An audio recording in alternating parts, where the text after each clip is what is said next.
Hi, everybody. It is I, Richard Blyle, your all-time favorite. Okay, maybe I'm not. But you're watching. Okay, listen. I have a friend. Would you please stop laughing? It is not that funny. We cannot go on until you stop laughing.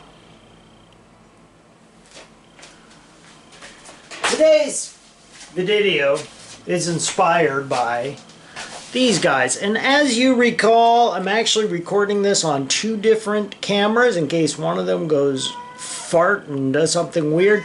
This is a podcast called Redeeming the Time. It's all about addiction.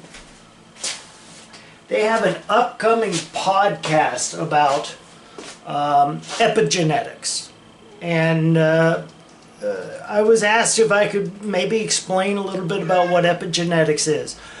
But before I talk about what epigenetics is, it seems to me like maybe we need to talk about basic genetics. So we're going to talk about genetics right now. The next video will actually expand on that. We'll talk about epigenetics. Now, if you're here because you're taking a biology class and you're hoping I'm going to talk about those biology diagrams on statistics and yada yada yada. If you have one fruit fly with red eyes and one fruit fly that's an elephant, what are the odds that their offspring is going to be plaid? I'm not talking about that. I'm not talking about statistics. I'm talking about the biochemical mechanics of genetics. We're going to cover a lot in this lecture, and if a biologist is watching this, they're going to say, it's not biochemistry, it's molecular biology. Nerds! It's biochemistry. We're talking about molecules, we're talking about molecular interactions. Guess what? It's biochemistry. Biologists renamed it. Go figure. Anyway, doesn't matter. A little spiff between chemists and biologists. It's the difference between a science like chemistry and basically categorizing and naming stuff. Okay, anyway, my apologies to my biology friends out there. I'm just kidding. I intend it to be a little good-humored kind of, stuff. But anyway, let's talk about this. Once again, I'm going to try to couch this in a way that will make sense to you regardless of your background. Don't be surprised if you hear a lot of terminology that sounds familiar to you. We grew up with these terms, but a lot of us have never really understood what they mean. We're going to try and put it all together for you today. And I'm telling you this, we're going to cover a lot of ground in molecular and biochemistry. I almost said molecular biology. It is so wrong. No, we're going to cover a lot of ground in biochemistry. Once again, if you're a graduate level research biochemistry student, too low level for you. It's not quite the right thing. If you're looking for statistics, nope, we're not going to cover that. We want to talk about the mechanism. So, before we talk about the mechanism of genetics, let's talk about proteins.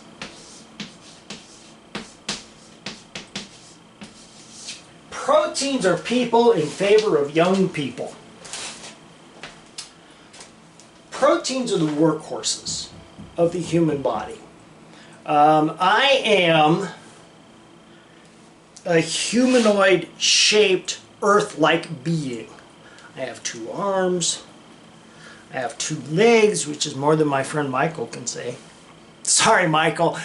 Intended to be a joke. I apologize. Michael, by the way, Michael was in a horrific motorcycle accident. I am so happy that he is still with us because it was close, I'm telling you. Ended up losing his leg. If you ride motorcycles, I'm not going to tell you not to do it. I took motorcycle lessons myself. But do be careful. Keep in mind that there are people out there who are idiots. You can be the safest person driving a motorcycle in the world. You can't do anything about the people around you. So always ride your motorcycle defensively. Anyway, what is it that gives me these things? What is it that gives me my brown eyes? What is it that produces the cholesterol that ended up making my heart explode? What is it that's causing my heart to heal now? The answer is this: proteins. Proteins are the workhorses of the human body. For example, and they're usually named after the function that they have, but as an example, one of my research projects some years ago was on a protein called calbindin.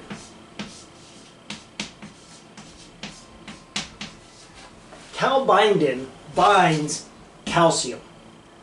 As it turns out, to function, your body needs calcium in the cells, but there's no natural mechanism for calcium to diffuse into the cells on its own.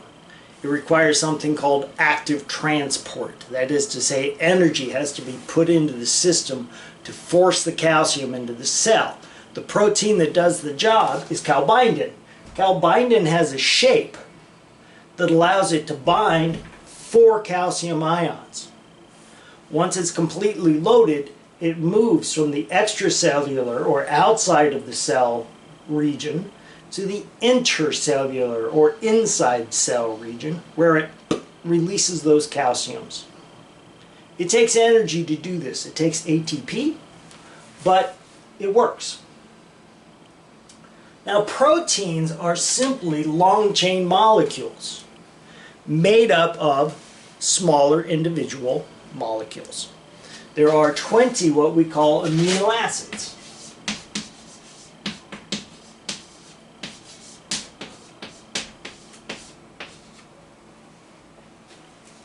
This is not unlike plastics or polymers. You're used to polymers. I am working at a place now that gave me a uniform shirt made out of recycled bottles.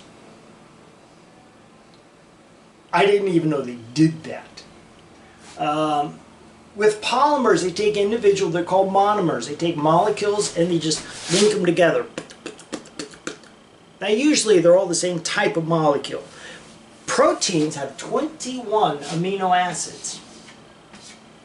But every amino acid has the same basic structure. It has a nitrogen on one side,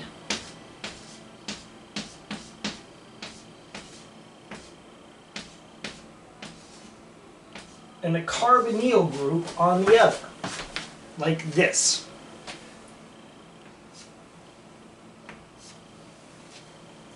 And what happens is this. This is your monomer. Now notice I leave a little bit of space here. This is the difference right here. This empty space is the difference between the 20 different amino acids. Put a different atom down here, you have a different amino acid. For example, you put a hydrogen down here, you have glycine. Put a methyl group, which is just carbon with 4 hydrogens coming off of it, you have alanine. There are 20 different identities that we can put down here. But you can see that I can put another amino acid right here. And it'll have the same basic background, same basic structure as the one before it. I can also extend it the other way. Notice that the oxygen always bonds to a nitrogen. This gives your proteins directionality. That is to say, there's a difference, whether you're going from the left to the right or the right to the left. This is called the N-terminus. This is called the C-terminus because of the carbon.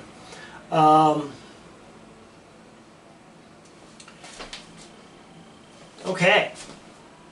How long, and this is all of a sudden, now these are 3 amino acids. This is a peptide, that's all that is.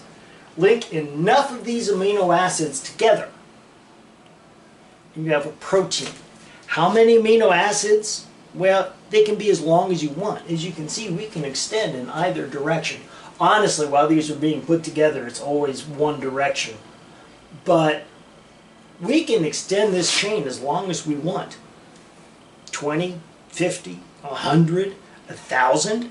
There's a protein in your body right now called the Titin protein. Has over 100,000 amino acids in it. These get to be very, very long molecules. And the order in which these amino acids, are there 20 or 21 amino acids? I'll let you look that up. I always get confused. Anyway, it doesn't matter. The order of these amino acids matters. That is called the primary structure.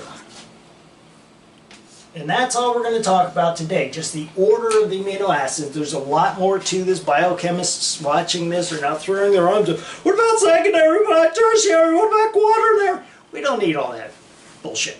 We're just talking about the primary. If the primary structure is wrong, you don't have anything else. So the primary structure is just the order. Alanine, glycine, tyrosine. What is the order of these amino acids?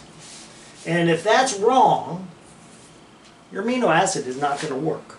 They're well-known genetic disorders where it's the primary structure that's thrown off.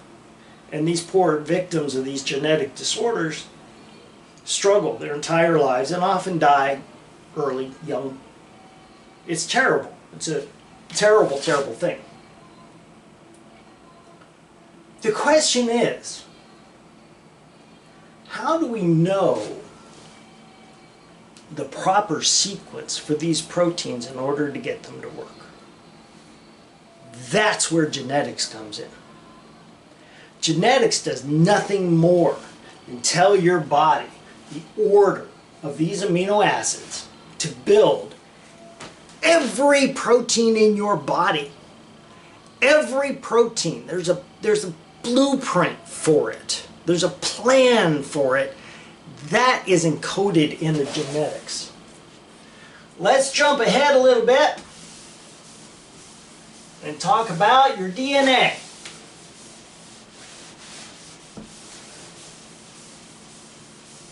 I'm going to use an analogy here. I'm going to equate this to your computer. If you have a computer and maybe you're a little bit better equipped to maybe understand how computers work better, we're gonna use an analogy here. But your DNA. Thank you very much, Alexa. DNA stands for deoxyribonucleic acid. There's also something called, and we're going to talk about this, RNA, or ribonucleic acid. There's a few minor differences between the two, but their function is extremely different. Your DNA is made of 4 nucleic acids. The nucleic acids are very similar, just like all of the amino acids are very similar, but the nucleic acids, the structure is more complicated, so I'm not going to bother to draw the structure up here. We designate them A for adenine, T for thymine, G for glutamine, ACG, ATCG, and C for cysteine. Sorry. It's been a minute since I've taught this. C for cysteine. Okay. And they pair up like this.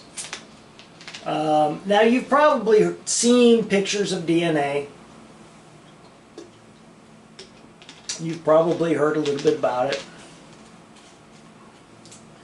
But we're not going to go in too much into that.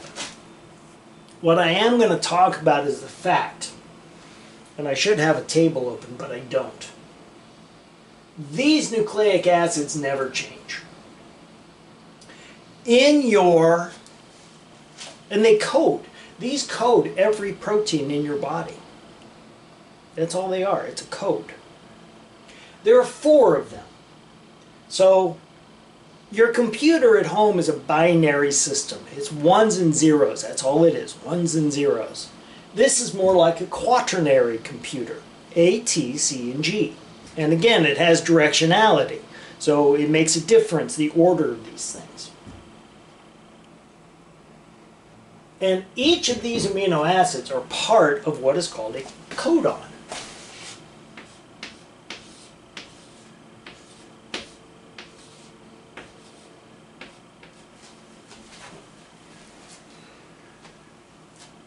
A codon is, each codon is always 3 amino acids long. 3 amino acids, no more, no less. There are 3 amino acids. Every codon represents nucleic acids. Always 3, sorry. Your codon is always 3 nucleic acids long. 3 nucleic acids, no more, no less. I may have to actually edit that out because, anyway. 3 codons, 3 nucleic acids per codon. Each codon represents 1 amino acid. Okay? Now I don't have them with me, but this is how we can actually read DNA. Today we have the capabilities of figuring out the order of nucleic acids in DNA, and we know the code. We know what every codon represents. So we can actually go through and look at the DNA and figure out exactly the primary structure of every protein in your system. There are still questions that have not been answered. But this is a big, big leap forward. This is huge. So for example, ACG. ACG represents 1 of the 20 amino acids. Or, there are also a couple of specialty codons as well, and this I really should have looked up. There are codons, 2 or 3 codons, that are specialty. Most of them represent an amino acid, but there are also codons that represent start,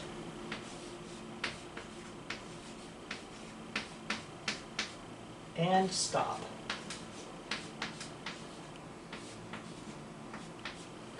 Your body has to know when to start coding, when to start building the proteins, and when they're finished. So there are special codons. Every codon either represents 1 of the 20 amino acids, or it's a codon for start here, which means the next codon is your first amino acid in your protein, and there's a special codon that says, whoop, you're done, stop, which means your last codon was the last amino acid in your protein. This is like the hard drive in your computer. This contains all of the information that your body needs to build every protein in your body. The proteins do the work. But it's not the DNA that builds. It's not the DNA that builds the proteins. That's the job of the RNA. There are 3 special types of RNA. One of them is a transport RNA. It goes out and it grabs individual amino acids and holds on to them until it's called for. And then there's the RNA that actually builds the proteins. And then there's a special RNA for transcription. Here's what transcription is. You have your code. You have a list of codons in your DNA. And protein comes along and it sees, oh, start building your DNA. Your DNA information has to be transcribed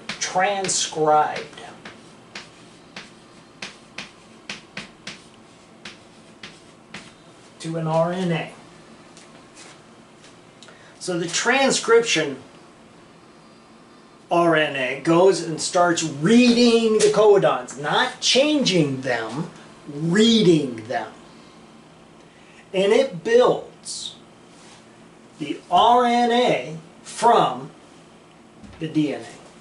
Okay, so it builds kind of a mirror image. Now there are very slight chemical differences between DNA and RNA. For example, I believe it's instead of cysteine, it has uracil. I believe uracil is one of the RNAs, and I think it replaces the cysteine.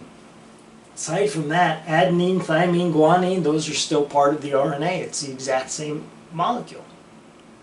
But from this order, this sequence of codons, starting from the start, so it skips the start and it says, okay, the very next codon, it starts to build the RNA.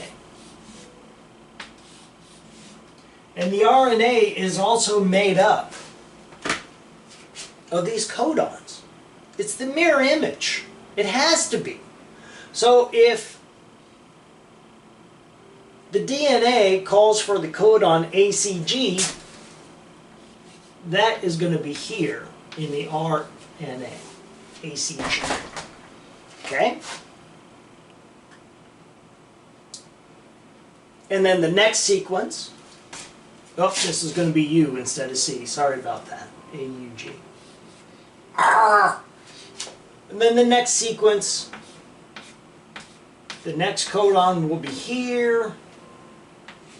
And then the next codon will be here. And so on down the line. All right? The RNA is kind of like your system's, your computer's memory. So basically, we are taking the program stored on the hard drive in the DNA that never changes, and we're loading it into the memory here to do the work. Once it's loaded, now this is, okay, the transcribed is from tRNA. We are building what is called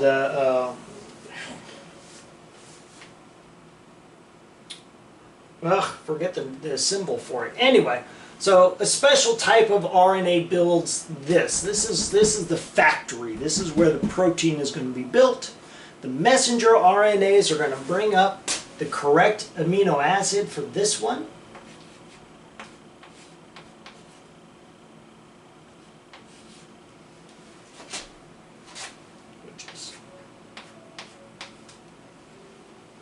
Then it'll bring up the correct, and it'll attach them.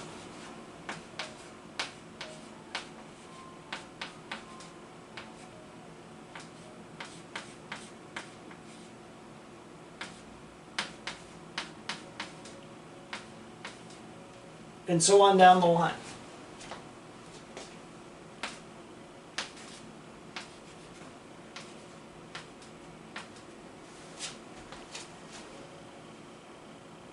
Ribonucleus RNA. This is rRNA is what that's called. Sorry. Ribonucleus RNA. rRNA. So, rRNA builds the protein. It gets the amino acids it needs to build the protein from messenger RNA, which just goes out and grabs that amino acid and plops it right there.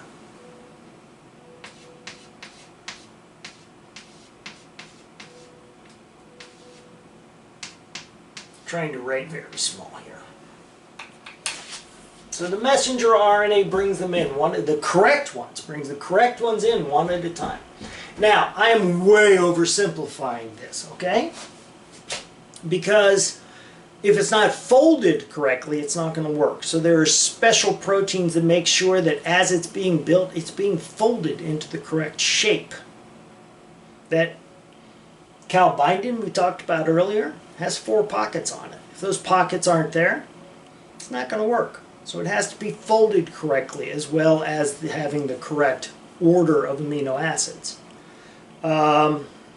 Sometimes there are errors. Now this is an amazingly efficient method. There are very, very few, one in a couple 100,000 if memory serves, mistakes where all of a sudden it has the wrong amino acid in there for the sequence. There's special helper proteins. They say, whoop, no, that's wrong. Take that off, try again. Wrong, do it again. And all of a sudden we go from one to a couple 100,000 to one to a few million mistakes. Yes, there's still mistakes that are made, but it is extremely rare.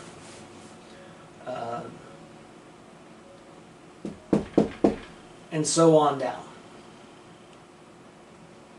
But even though I have built this in a pretty simplistic way, for those of you paying attention,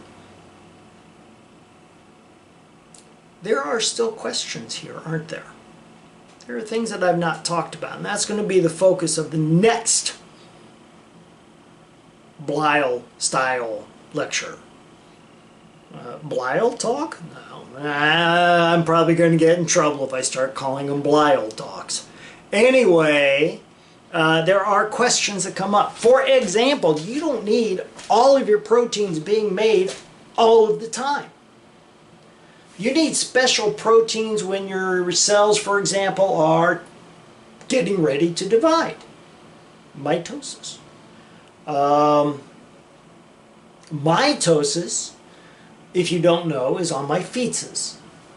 It's on my...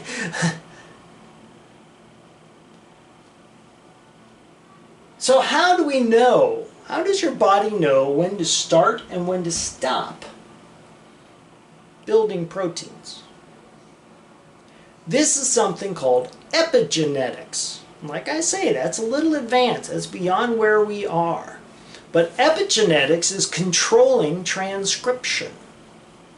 Basically, that's what epigenetics is. We're going to talk about a couple of mechanisms of controlling transcription in our next lecture. But here's how this comes up. This podcast here, Redeeming the Time podcast, the man who is the host of that show, I know him. He's probably not willing to call me a friend, but I know him.